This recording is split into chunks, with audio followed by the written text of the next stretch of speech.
Merci Monsieur le Président, Monsieur le Ministre de l'Intérieur, Madame la rapporteure, chers collègues. Vous avez fait ce matin le choix d'inscrire en priorité à l'ordre du jour de votre niche parlementaire cette proposition de loi visant à renforcer la protection des personnes ciblées par les réseaux de criminalité organisée.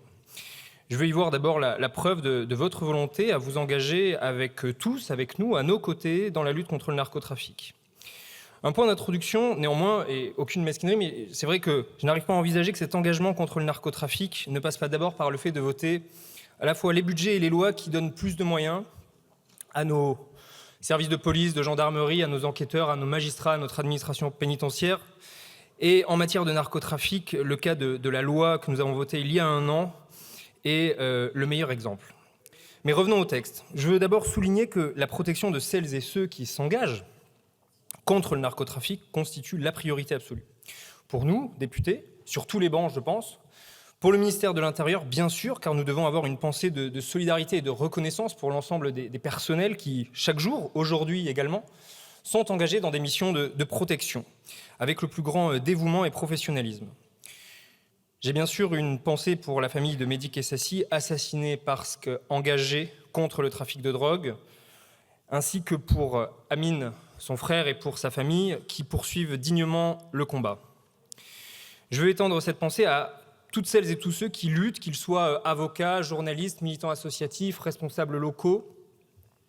Et nous devons mieux les protéger, mieux protéger celles et ceux dont l'action entrave la criminalité organisée et le narcotrafic.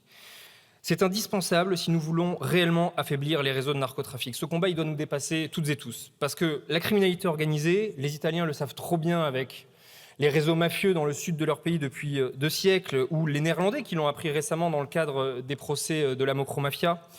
Parce que donc la criminalité organisée, elle prospère sur la peur de ceux qui agissent, de ceux qui n'osent pas se lever et qui n'osent pas parler. C'est pour cette raison que la création d'un mécanisme de protection complémentaire pour les personnes qui ne peuvent aujourd'hui bénéficier des dispositifs existants constitue une orientation positive, à n'en pas douter. Mais où nous situons-nous? Car nous nous trouvons ici à mi-chemin entre 2 dispositifs déjà existants, cela a été rappelé, à la fois les mesures de protection administrative assurées par le ministère de l'Intérieur, et de l'autre, les différentes déclinaisons de la protection dont disposent et dont peuvent bénéficier les témoins dans le cadre judiciaire. Le mécanisme que vous proposez tend à inventer, ex nihilo, une forme de 3e pilier dont les contours, les modalités opérationnelles et surtout le nombre de personnes concernées, je pense, demeurent encore insuffisamment clarifiés.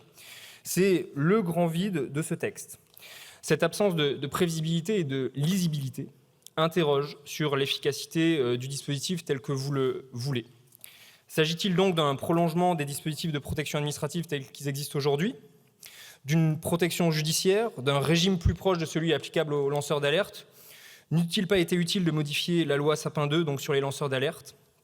Cette clarification n'est pas en tout cas menée alors qu'elle nous semble indispensable, à la fois pour garantir l'effectivité de la protection que vous entendez apporter, mais aussi pour éviter, et ça a été rappelé par le ministre, la superposition de dispositifs.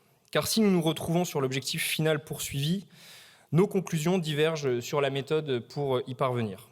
D'abord, je vous le redis et je vous l'ai dit, je pense que nous veillerons avec mes collègues Roger Vico et Éric Pauget dans le cadre de la mission d'évaluation de la loi narcotrafic à poursuivre ce travail avec vous, car il y a là un champ de réflexion à poursuivre.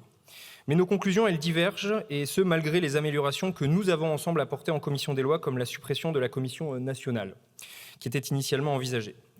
Des interrogations demeurent sur l'articulation du dispositif avec les services existants, notamment le service de la protection, qui n'est pas directement cité, mais qui est visiblement deviné.